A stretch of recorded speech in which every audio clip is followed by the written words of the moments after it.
నమస్తే, welcome to 99 TV. నేను వాసుదేవన్. మొత్తం 5 జిల్లాలు గుర్తించారు వెస్ట్ బెంగాల్లో. మొట్టమొదటి కేబినెట్ సమావేశంలోనే ముఖ్యమంత్రి సువేందు అధికారి తీసుకున్న కీలకమైన నిర్ణయం ఏంటంటే సొరంగాలన్నింటినీ ధ్వంసం చేసేయండి, వీలు కాని చోట మీరు ఏ ఇతర ప్రయోగమైనా చేసేసి వాటిని మూసేయండి. ఇది ఈ 5 జిల్లాలు ఏంటి, ప్రధానంగా ఎందుకు దీని మీద దృష్టి కేంద్రీకరించాల్సి వచ్చిందంటే నెలకు 2,000 కోట్ల రూపాయల వ్యాపారం, అక్రమ దందా, గవర్నమెంట్కి రూపాయి రెవెన్యూ రాని, కేవలం టీఎంసీ అనుయాయులు, టీఎంసీ జెండా వేసుకొని పనిచేసే గూండాలు, వీళ్ళు ఆధ్వర్యంలో 2,000 కోట్ల రూపాయల వ్యాపారం నెలకి క్యాటిల్ స్మగ్లింగ్ ద్వారా జరుగుతుంది. హ్యూమన్ ట్రాఫికింగ్ ద్వారా 500 కోట్ల రూపాయలు నెలకిట. ఇది ఒక అంచనా మాత్రమే. ఇంతకు అసలు ఈ సొరంగాలు ఎక్కడ తవ్వారు, ఎవరు తవ్వారు, ఎలా తవ్వారు అని చూస్తే మొత్తం ఐఎస్ఐ హెల్ప్ చేసింది బంగ్లాదేశ్ టెర్రరిస్టులకి, జమాతే ఇస్లామీకి. ఐఎస్ఐ హెల్ప్ చేసిన మొత్తం 5 ప్రాంతాలు: ముర్షిదాబాద్ జిల్లా ఒకటి, నార్త్ 24 పరగనా జిల్లా ఒకటి, నదియా జిల్లా, అలాగే ఉత్తర దక్షిణ దినాజ్పూర్ జిల్లాలు. ఒకప్పుడు ఈ దినాజ్పూర్ ఇప్పటికీ బంగ్లాదేశ్లో ఉంది. దాని ఏంటంటే అది ఈస్ట్ దినాజ్పూర్, వాళ్ళు దినాజ్పూర్ అనే పెట్టుకున్నారు. ఈ వెస్ట్ దినాజ్పూర్ని 2 భాగాలుగా విభజించి 1250 కిలోమీటర్ల స్ట్రెచ్ అది. దాన్ని రెండు భాగాలుగా విభజించి 2 జిల్లాలు చేశారు. ఈ జిల్లాల్లో ఎక్కడెక్కడి నుంచి చేశారంటే ముర్షిదాబాద్కి వచ్చేప్పటికి జియాంగంజ్, లాల్గోలా, రఘునాథ్గంజ్ ప్రాంతాల్లో నదీ మార్గాల కింద నుంచి సొరంగాలు తవ్వారట. ఇప్పటిదాకా బీఎస్ఎఫ్ డిస్మాంటిల్ చేసినవి 40 నుంచి 45 దాకా ఉన్నాయి సొరంగ మార్గాలు. ఇప్పుడు పూర్తిగా వీళ్ళ కంట్రోల్ రావడానికి నిన్న మరి సువేందు అధికారి ప్రభుత్వం ఒక నిర్ణయం తీసుకుంది. 15 కిలోమీటర్ల పరిధికి మాత్రమే కుంచుకుపోయిన బీఎస్ఎఫ్కి ఇంకొక 30 కిలోమీటర్ల ల్యాండ్ ట్రాన్స్ఫర్ చేస్తూ నిన్న ఆదేశాలు జారీ చేశారు. అంటే 45-50 కిలోమీటర్ల దాకా ఇప్పుడు బీఎస్ఎఫ్ పరిధి. So BSF can stretch it's hands అనమాట.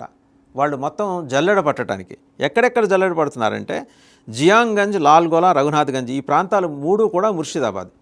ఇక్కడి నుంచి ఎక్కువగా ఈ నది మార్గాల కింద నుంచి, నదుల కింద నుంచి సొరంగాలు లేవారంటే అలా టెక్నాలజీ మామూలు టెక్నాలజీ కాదు, అంటే టెర్రరిస్టుల దగ్గర ఉన్న టెక్నాలజీ ఇక్కడ చెప్పేది.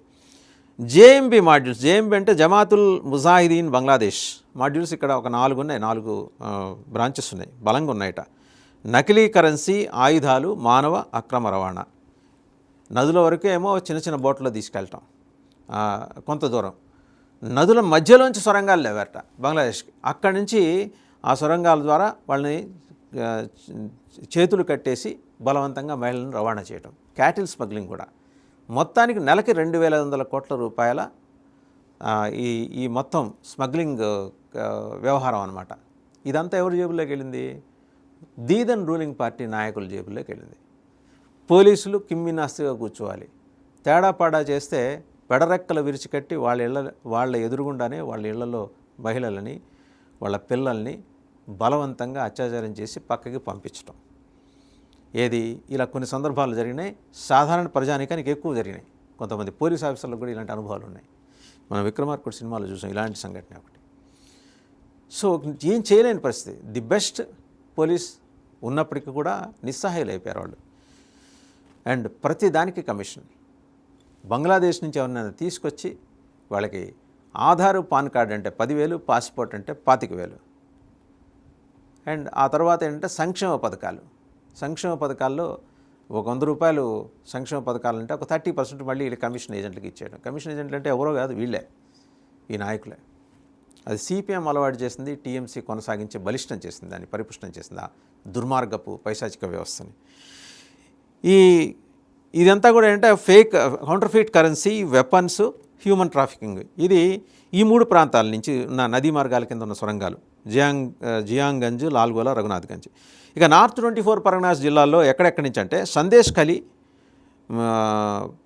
అలాగే బసీర్హాత్, బోంగోన్, ఈ 3 ప్రాంతాల నుంచి. ఇదంతా అడవి ప్రాంతం ఎక్కువ ఉంటుంది, నదీ మార్గాలు కూడా ఉన్నాయి దీంట్లో, దట్టమైన అటవీ ప్రాంతం.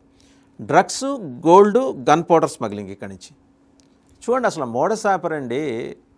దానికి ఉన్న ఐఎస్ఐకి ఉన్న మాడ్యూల్స్, తర్వాత ఏమో ఇందాక మనం చెప్పుకున్న ఇంకొక జేఎంబీ, జమాతుల్ ముజాహిదీన్ బంగ్లాదేశ్. సుందర్బన్స్ అడవి ప్రాంతంలో నదీ మార్గాలు ఎక్కువ ఉన్నాయి. వాటి కింద సొరంగాలనే ఇప్పుడు ఫైండ్ అవుట్ చేయాల్సి ఉంటుందన్నమాట. ఇక్కడ సందేశ్ ఖలీలో ఇటీవల మనం చూసాం బీఎస్ఎఫ్కి టీఎంసీ ఘర్షణల సమయంలో ఈ సొరంగాలు బయటపడ్డాయి. మొన్నటికి మొన్న కౌంటింగ్ జరిగిన రెండో రోజు నాడు సందేశ్ ఖలీలో సిఆర్పిఎఫ్ జవాన్ల మీదను పోలీస్ మీద కాల్పులు జరిపారు. ఎందుకంటే వాళ్ళు దేవర్ ట్రైంగ్ టు ఫైండ్ అవుట్, వాళ్ళకున్న ఇన్పుట్స్ ప్రకారం అక్కడ సొరంగాల దగ్గరికి వెళ్తుంటే వాళ్ళ మీద దాడి చేశారు. అప్పుడు ఇవి బయటపడ్డాయి.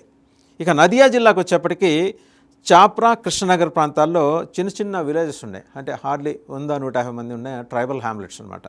అక్కడ ఉన్నాయట మానవ అక్రమ రవాణా, ముఖ్యంగా మహిళలు, పిల్లల్ని కూడా వదిలిపెట్టలే. ఇక్కడ పిల్లల్ని కూడా అక్రమంగా రవాణా చేయటం. అండ్ ఇక్కడ నార్త్ అండ్ సౌత్ దినాజ్పూర్ జిల్లాలకు వచ్చేప్పటికీ ఇది ఫెన్సింగ్ లేని విలేజెస్ ఎక్కువ ఉంటాయి. పొలాల మధ్య నుంచి సొరంగాలు లేవట. ఒక చోట నది గర్భం నుంచి, ఒక చోట ఏమో నది మొదల నుంచి, ఇంకో చోట అడవుల నుంచి, చిన్న చిన్న ఫెన్సింగ్ లేని గ్రామాల నుంచి, ఇక్కడేమో పొలాల మధ్య నుంచి సొరంగాలు. గోప్యంగా ఇక్కడి నుంచి బంగ్లాదేశ్ నుంచి అటు నుంచి దిగేది గంజాయి, కౌంటర్ఫీట్ కరెన్సీ. ఎవరి ఫేక్ కరెన్సీ దించారు? ఈ మధ్యకాలంలో మనకు గనక తెలిస్తే ఢాకా విజిట్ చేశాడు ఒక ఆయన, ఫీల్డ్ మార్షల్ సయ్యద్ అసీం మునీర్. ఆయన ఆపరేషన్ ఇదంతా. ఎందుకంటే ఆయన ఆపరేషన్ సింధూర్ ముందు ఒక మాట అన్నాడు. ఈసారి ఆయన అన్నారు, షహబాజ్ షరీఫ్ ప్రధానమంత్రి, వాళ్ళకి పాకిస్తాన్ అనే ఉగ్రదేశానికి ప్రధానమంత్రి ఒక ఆయన ఉన్నారు, షహబాజ్ షరీఫ్ అని, ఆయన కూడా అన్నారు. ఏమని? ఈసారి ఉగ్రదాడి అంటూ జరిగితే ఈస్ట్ వైపు నుంచి, అంటే బంగ్లాదేశ్ వైపు నుంచే వాళ్ళ నెట్వర్క్ చూడండి. అక్కడి నుంచి ఎప్పుడైతే ఈ టెర్రర్ క్యాంప్స్ని మనం ఆపరేషన్ సింధూర్లో డిస్మాంటిల్ చేసిన తర్వాత మిగిలిన వాళ్ళు, చావంగా మిగిలిన వాళ్ళందరూ మూటాముల్లా సర్దుకొని కుంటుతూ నిక్కుతూ నీలుగుతూ బంగ్లాదేశ్ చేరుకున్నారు. జమాతే ఇస్లామీ సహకరించింది. అండ్ అప్పటి ఈ మహమ్మద్ యూనాస్ ప్రభుత్వం సహకరించింది. వీళ్ళు సహకరించిన దరిమిలా వాళ్ళు ఇక్కడికి వచ్చారు. ఇక డార్జిలింగ్ జిల్లాలో హిలీ టెరైన్. దీంట్లో ఏంటంటే చిన్న చిన్న నారో వేస్ ఉన్నాయి. అక్కడి నుంచి స్మగ్లింగ్ ఎక్కువ జరిగేది. ఇక్కడి నుంచి భద్రతా సమస్యలు ఏంటంటే ఐఎస్ఐ మద్దతుతో సొరంగాల నిర్మాణం జరిగింది కాబట్టి ఇల్లీగల్ మైగ్రేషన్ పెరగటం అనేది ఇక్కడ చాలా సులువుగా అయిపోయింది.